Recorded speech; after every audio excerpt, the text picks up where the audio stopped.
Yeah, I see the flags.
Second limo?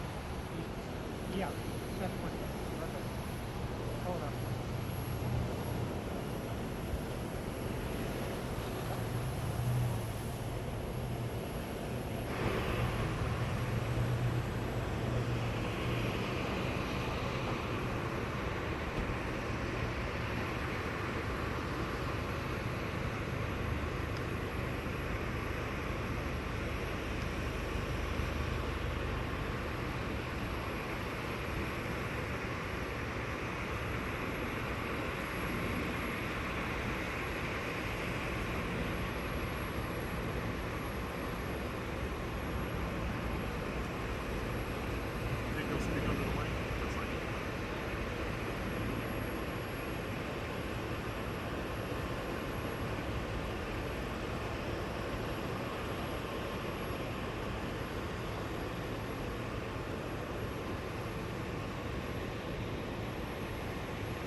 Races last night, every one of them, and we have a great candidate, I believe, in Texas, and I believe the Texas candidate, who's Ken Paxton, I think he'll win. I think probably he'll win very substantially, and I think he'll go on to defeat a very defective candidate, a candidate that believes in 6 genders, and he takes hits at Jesus Christ, and he's wearing a mask 6 months ago. Whereas a guy, anybody wearing a mask 6 months ago doesn't get it.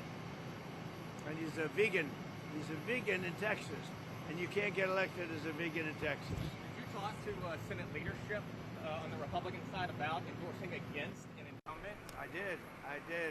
They'll be all right with it. They want to win. I know how to win. Are you worried about Ballroom? Some of them don't know how to win. I know how to win. Sir, I think I've proven that, haven't I? are you worried about the Ballroom funding, Mr. President? There's speculation that could be... The ballrooms are being built. I'm building the ballroom. You saw it yesterday, right? Yeah. We're building a great ballroom. It's been needed. It's a very military complex. The roof is actually a drone port. The roof of the ballroom is a drone port, and it gives great safety to everything below. So it's good. We're building a really great ballroom, but it's also a strong military position for our people. Do you think Vance or Rubio did better in the press briefing, or Do I think who? Vance or Rubio did better in the press briefing? I think they both did great. What do you want me to say, right? I think they both. Do you like that? That's pretty good, though, right? I think they both did good. I watched both of them. So, both very good men, really are. Did you have a problem with Prime Minister Netanyahu? When her husband votes against me all the time, can you imagine? I don't know what's with him. You better ask him what's with him. Her husband, she's married to a certain congressman. He votes against, he likes voting against Trump. You know what happens with that? Doesn't work out well. I don't know why he does. But. Mr. President, are you going to Taiwan, do you have any plans to call President Lai before you make your decision on the arms deal? What? Do you have any plans to call President Lai of Taiwan before you make a decision on the weapons package? Well, I'll speak to him. I speak to everybody. We have that situation very well in hand. We had a great meeting with President Xi. It was amazing, actually. It was amazing. Many of you were there. We'll work on that, the Taiwan problem. What have you said to Prime Minister Netanyahu about Iran and how long to hold off on strike? He's fine. He'll do whatever I want him to do. He's a very, very good man. He'll do whatever I want him to do, and he's a great guy. To me, he's a great guy. Don't forget, he was a wartime prime minister, and he's not treated right in Israel, in my opinion. I'm right now at 99% in Israel. I could run for prime minister, so maybe after I do this, I'll go to Israel, run for prime minister. I had a poll this morning. I'm 99%, so that's good. But no, he's a wartime prime minister, and I just don't think they treat him well. Mr. President, what do you do? I think they have a president over there that treats him very poorly. You're on the same page with him on Iran? Yeah. Have you spoken to anyone about replacing Lauren Boebert after she? If somebody comes along, I'd look. It's a little late in the race, but if somebody comes along, I'd look. Certainly. Poland troops, sir. Do you see yourself in him at all? A former reality TV star? No, I'd like to see him do well. He's a character. I don't know him. I assume he probably supports me. Does he support me? I think so. I think so, yeah. I heard he does. I heard he's a big MAGA person. He's doing well. I don't know. If you have a rigged vote out there, that's the problem. The votes are rigged. You have a really rigged vote in California. You have all the mail-in ballots, everything else. Very hard to win because the elections are very dishonest. If we had Jesus Christ come down and count the votes, I would have won California because I do great with Hispanics. But it's a rigged vote. They sent out 38 million votes. Nobody knows where they're going. Of course, the Democrats do, I guess. But disproportionately, Democrats get many more votes. Some get 8 votes. They get 8 cards, and Republicans have to call in, where's my card? It's a rigged system. One of the most, not the worst, I'll give you a list. Maybe I'll do my list. But California's one of the most dishonest states for voting. What's your message to the cadets today? Just enjoy your life, I enjoy it. They're great guys. It's my second time at the Coast Guard Academy. They're great guys. We like them. You don't realize how important Coast Guard is until you have a hurricane. And I remember the big hurricane in Texas where these kids go on boats and they're going to the waves that are 20 times higher than the boat. And I say, can they really make it? I'm watching this. And they say they find a way, but they were going into waves, these massive waves, to save people that were inside. And you don't realize it, but boy, they are good. They are good seamen. They are unbelievable. I wouldn't want to do it. Mr. President, I'm a very brave person, but I wouldn't want to do it. What do you make of President Xi meeting with Putin this week? Well, he told me he was going to. I think it's good. I get along with both of them, but I think it's good. I don't know if the ceremony was quite as brilliant as mine. I watched. I think we topped them. Good team. But no, I get along with Putin. I get along with everybody, but your husband and a few others. On the Iran deal, would you be open to a limited deal that just covered the Strait of Hormuz? What does that mean? On Iran, just a limited deal, just for a longer ceasefire. We would have to open the strait. That would open immediately. So we're going to give this one shot. I'm in no hurry. You never think, oh, the midterms, I'm in a hurry. I'm in no hurry. Ideally, I'd like to see few people killed as opposed to a lot. We can do it either way, but I'd like to see few people killed. I just wonder whether or not they have the good of the people, because some of the things they're doing to me means they don't have the good of the people, and they have to have the good of the people. There's a lot of anger now in Iran because people are living so badly.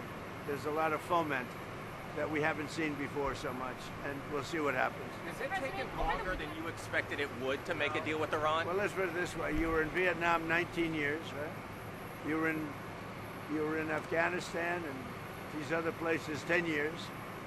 You were in Iraq. How long were you in Iraq? 12 years. You were in Korea for 7 years. World War II is different. That was 4 years. I'm in for 3 months. And much of it's been ceasefire. So, and you know what? You lost hundreds of thousands of soldiers in these various wars. In 2 wars, Venezuela, where we lost nobody, and here, we lost 13 people. Now, 13 people is 13 too much, but we lost 13 people. In other wars, you lost hundreds of thousands of people. So people don't like it when you say, oh, do you know you've lost 13? We've lost in 2 major wars. We took over Venezuela. We essentially took over Iran, and we've lost so far 13 people. Somebody else would have lost 100,000 people. Okay? But I get a kick when I look at somebody on television. He's lost 13 people. I lost 13 people. They lost 13 people leaving an airport. Obama, 13 very good people that I got to know their families. So what we've done is amazing, and we have them decimated. Iran is decimated, and I mean, you're going to see things that are amazing. You're going to see a lot of amazing things over the next 3 years for our country. And I'd like to talk more about the economic, because we have $18 trillion being spent, and no country's ever had anything like that. We have car plants pouring in from Mexico, Canada. They don't want to be there. There's no reason to be there, because they want to sell to our market. We have car companies and plants coming in from Germany, from South Korea, from Japan, coming in by the billions, and they're being built now. You're going to see things that nobody thought was possible. You're going to end up saying he's the greatest president that ever lived. Goodbye, everybody. James called me over the weekend, Mr. President. He suggested that there's still people in your DOJ and FBI that are waiting you out. They're waiting until your administration is over to get back to work. Do you think those people are still in the DOJ and FBI? I hope not. Well, if they are, we're going to seek them out. We'll seek them out. We'll get rid of them. Okay? Because you have in every agency, you have scum. And certainly they did in the FBI and DOJ. But Todd Blanche is doing a fantastic job. Cash is doing a very good job. So we will prevail. I've been standing here a long time with you, many years, right? And they've been saying, I think it's it. I think he's trouble. Here I am, you know. It's a very constant situation. But I think you're going to find that we have great people in the FBI, and we have great people in DOJ. Todd Blanche has really been doing a great job, and a lot of things to come. We have a lot of things that are coming right now. So it's going to be great. Our country's doing well. Thank you very much. Thank you, Mr. President.